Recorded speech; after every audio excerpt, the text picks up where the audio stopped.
morning po sa inyong lahat na nakikinig sa radyo at nanonood via FB Live. At ganun din po sa mga nanonood sa aking YouTube channel. Welcome po muli to our weekly program Silver Lining. Dito lang sa nag-iisang Christian radio sa Baguio, DWLY 97.5 Cool FM. Salamat po sa pagsusubaybay at pakikinig sa ating weekly devotional. Kung nakaligtaan niyo po ang ating episode last Thursday, nasa Silver Lining YouTube channel po ang lahat ng ating mga episode. Mag-thumbs up, i-share at mag-subscribe na rin po kayo sa aking YouTube channel. Libre po ang mag-subscribe, walang bayad. Last week, naikwento ko po ang konting bahagi ng aking mga challenges sa buhay bilang mananampalataya sa ating Panginoon. Ang pagiging follower ni Jesus ay hindi po madali. Di nga ba, ang lahat ng mga disipulo niya noon ay dumanas ng mabibigat na pagsubok sa buhay. Silang lahat ay namatay dahil sa kanilang taus-pusong pagsunod sa pagpapahayag ng mensahe ng Panginoon. Ngunit ang magandang balita, ang lahat ng sakripisyo at pagsunod ay may reward na nakalaan. Sa aking personal na story, wala sa katiting kung ikukumpara sa mga original disciples ang mga struggles ko. Oo, it may feel overwhelming at times and the physical, emotional, and spiritual burden is really heavy. Pero sabi ko nga, doing this for me is honoring God's command to care for the vulnerable. For someone going through a similar situation, pinaalala sa atin ng James 1:27 na ang caring for those in need, lalo na sa mga widows at sa mga mahihina at vulnerable, hindi lang ito responsibility but a privilege. Isang oportunidad na ipamuhay ang pagkamaawain tulad ng compassion ng ating Panginoon sa lahat ng tao. Pero importante rin na kahit binibigyan natin ng lahat ng makakaya natin sa pangangalaga, kailangan din nating pangalagaan ang ating sarili.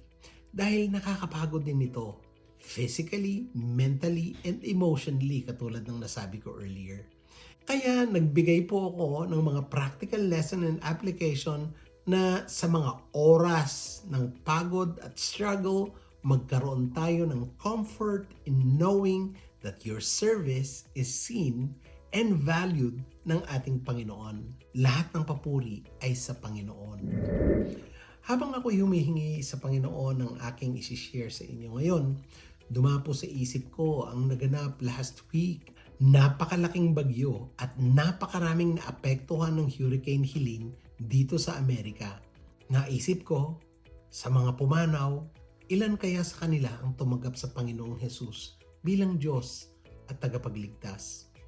Kaya, I was led to share to you tonight about the reality of hell.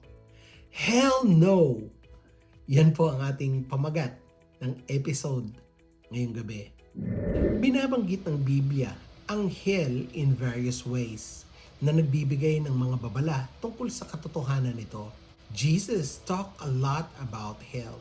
Sa katunayan, gumugol siya ng mas maraming oras talking about hell. Therefore, ayoko pong umiwas sa paksang ito kahit na hindi tayo komportable dahil sa pag-iwas sa topic na ito ay isang malaking pagkakamali. Gayunpaman, gusto natin ang biblical understanding of what the Bible says tungkol sa impyerno. Ironically, ang salitang impyerno ay isa sa pinakamadalas na ginagamit na word sa wikang English tulad ng hell no to express kung ayaw nila. Hell yeah kung gusto o approve nila ang sinasabi sa kanya. Or the hell to express na katulad ng ano yan? Or ganon, madalas banggitin pero isa ito sa mga paksang hindi natin gaanong pinag-uusapan. Actually, may mga denomination na ayaw talaga o umiiwas na pag-usapan ang topic tungkol sa hell. Siguro, ang ilan ay magsasabi na, oy, hindi loving o nagpapakita ng pagmamahal na pag-usapan ang mga hell na ito. Sa totoo lang, ito ang the most loving thing we can do. Bibigyan ko kayo ng example. Ikaw ay naglalakad sa kalye at nakita mo ang isang bahay na nasusunog ang kusina. Tapos, sa kwarto o sa sala, nakikita mo ang mga tao sa loob. Pero hindi nila alam kung ano ang nangyayari. Actually, ganun ang nangyari sa boss ko dati sa trabaho. Winter dito at ginamit nila yung fireplace nila. Merong mga tuyong pine needles at mga dahon sa bubong nila. Sa labasan ng usok sa bubong, may lumabas na baga. Yun ang dahilan kaya nasunog ang bubong nila at ang buong bahay. Mabuti nilang noong yung bubong pa lang na nasusunog, may nakapansin at may taong kumatok sa pintuan nila at nagsabi na lumabas sila. Kaya loving way ba na patuloy na lumakad at hindi sabihan ng mga tao sa loob tungkol sa sunog? Siyempre hindi. Ang loving thing ay gagawin mo ang lahat ng iyong makakaya upang bigyan ng mga tao sa loob ng bahay ng warning o babala para sila ay maligtas sa kapahamakan. Sa parehong paraan, kung naniniwala tayo sa sinasabi ng Biblia tungkol sa impyerno at paghatol, kailangan kong ituro at ibahagi ang nalalaman ko tungkol sa impyerno upang maligtas ang sino man sa kapahamakan, upang hindi sila mapunta sa impyerno. Alam nyo ba na ang mga konserbatibong mga Christian churches or denominations na legalistic ginagamit ang hell na panakot? Sa kabilang dako, ang mga liberal churches, they don't talk, teach, or even mention the word hell. Ang dami ko pong nakausap ng mga pastor dito sa Amerika na ganito ang pag-iisip. Dahil ito ang kanilang nakagis ng katuruan sa kanilang denominasyon o churches.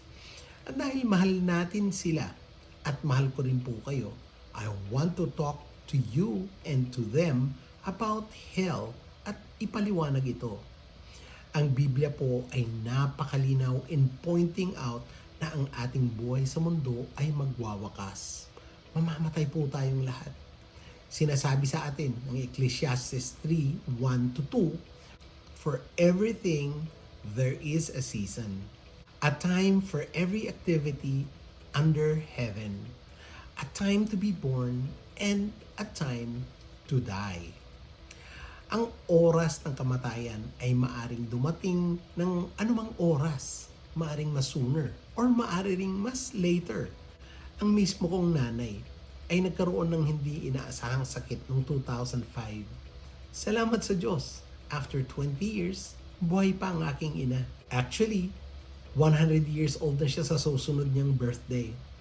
Meron akong kaibigan na lieutenant commander sa US Navy. Napaka-healthy niya tignan. Lagi siyang nag-exercise. Na-deploy siya sa Japan para sa isang short mission. Nagulat na lamang ako na bigla siyang namatay.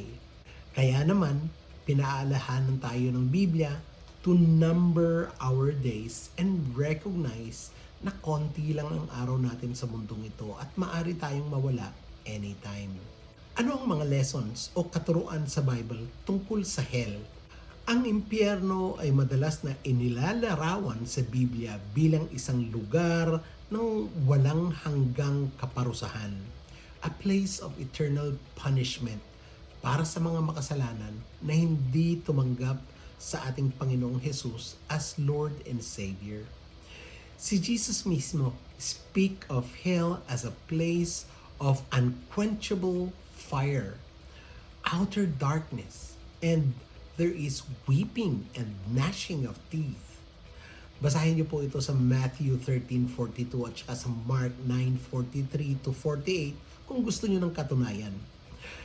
Ito ay isang kaharian kung saan ang mga tumatanggi sa ating Diyos ay nahaharap sa everlasting separation sa presensya ng Diyos. Nakasulat din po ito sa 2 Thessalonians 1:9. Ito pa, sa Book of Revelation, ang hell ay dinescribe na lake of fire, kung saan si Satanas, the beast, false prophets at lahat ng namatay kung saan ang pangalan ay hindi written in the book of life will be cast. Nasa Revelation 20:10 to 15 po ito. Now, this describes hell as the ultimate destination of eternal torment. Inilalarawan nito na ang impyerno ang ultimate destination of eternal torment o ang lugar na walang hanggang pagdurusa. One of the central theme in the Bible is that hell is not just a place of physical suffering, but also of spiritual separation from God. Inilalarawan po ito sa 2 Thessalonians chapter 1 verse 9. Eto pa, hell is described as a consequence of human decisions. Ayaw ng Diyos at di niya ever ninais na ang sino man na mamatay ay pumunta sa impyerno.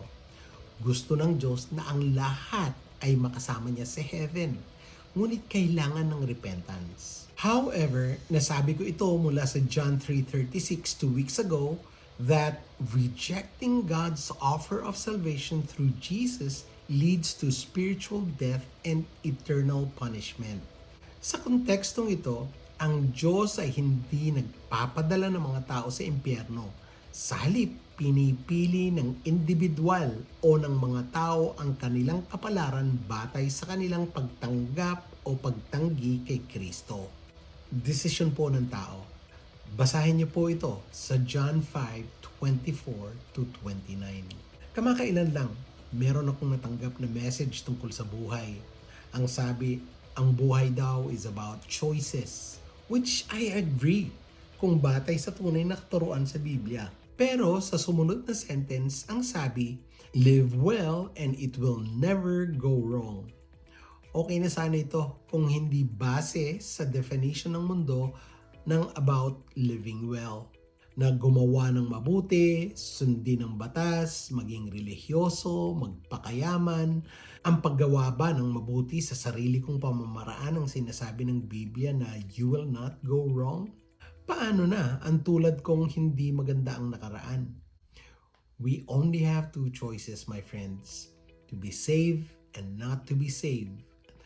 To understand salvation, the choice is to receive Jesus or not to receive Him. Because making a choice, either any of them have eternal consequences or eternal rewards. Ano ang eternal consequences? Sabi sa Hebrew 9:27, it is appointed for man to die once, and after that comes judgment. Now, this highlights the finality of the choices people make on earth concerning their relationship with God. Ang konsepto ng impyerno sa Biblia ay nagsisilbing warning and a call to repentance na binibigyan diin ang justice ng Diyos pati na rin ang kanyang awa o mercy. Now, death is a great equalizer. It comes to everyone. Wala pong pinipili ang kamatayan. Mayaman ka man o mahirap, titulado ka man o hindi, babae o lalaki, bata o matanda, pogi o pangit, maputi o maitim, pantay-pantay ang tingin ng kamatayan. Dumarating ito sa lahat. At pagkatapos ng kamatayan, ayon sa Biblia, may dalawang destinasyon, langit o impyerno. We decide now, not later, kung saan tayo pupunta. Pagkatapos ng kamatayan, wala nang ibang pagkakataon na magpasya.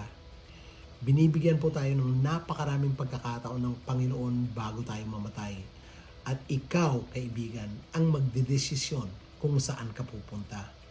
Yes, life is a choice. And life is either eternal life in heaven or eternal life in hell. It's your choice. Again, I repeat that. It's your decision. Bilang mga Kristiyano, we should talk about life after death and heaven and hell. Dahil sinasabi ito ng Biblia. At kung talagang naniniwala tayo na may afterlife and a final judgment. Kung talagang naniniwala tayo na mananagot tayo sa mga bagay na ating sinasabi at ginagawa, then it will affect the way we live. Make your choice today, my friends. I recommend choosing Jesus dahil siya lang ang may pangako ng magandang kahinatnan. Sabi niya mismo, I am the way, the truth, and the life. No one can come to the Father except through me. Tara, pray na tayo. Sabayan niyo po ako sa ating panalangin. Heavenly Father, we come before you with reverence and humility, acknowledging your holiness and justice. Today, I decide to choose you. Forgive me of my sins. You're the only one who forgives. I come to you now, acknowledging and receiving in our hearts that you, Jesus, is God and our Savior. Salamat sa karunungan at katotohanan ng iyong ipinahahayag sa pamamagitan ng iyong salita tungkol sa katotohanan ng buhay na walang hanggan. Lord, we ask for your mercy and grace for those who may be struggling to understand your justice and love. And we pray you soften hearts so that many will turn to you. Panginoon, nagpapasalamat kami sa iyong dakilang pag-ibig, and we entrust our lives to you, knowing that in your hands we are secure. Tulungan mo kaming mamuhay sa bawat araw with eternity in mind, to walk in obedience and to draw others closer to you. Ito po ang aming panalangin sa pangalan po ng aming Diyos at tagapagligtas, ang aming Panginoong Hesus. Amen at Amen. Salamat po sa inyong pakikinig. Sana'y nakapagbigay po ang ating episode ngayon ng karunungan at kaliwanagan upang maging mas malinaw ang ating pangunawa at gabay sa direksyon ng ating paglalakbay sa buhay sa kasalukuyan. Abangan ang ating mga bago pang weekly devotional. Kung meron po kayong mga prayer request or encouragement, i-private message nyo lang po ako. Kung gusto nyo pong i-like, i-share ang ating episode, nasa FB page at mga social media accounts ng Cool FM. Mag-subscribe na rin po kayo sa aking YouTube channel, ang Silver Lining. Salamat po muli. Ako po si Silver, sa pahintulot po ng ating Diyos na nagbibigay liwanag, karunungan at pangunawa. Nandito muli ako next week. Bye and God bless you all.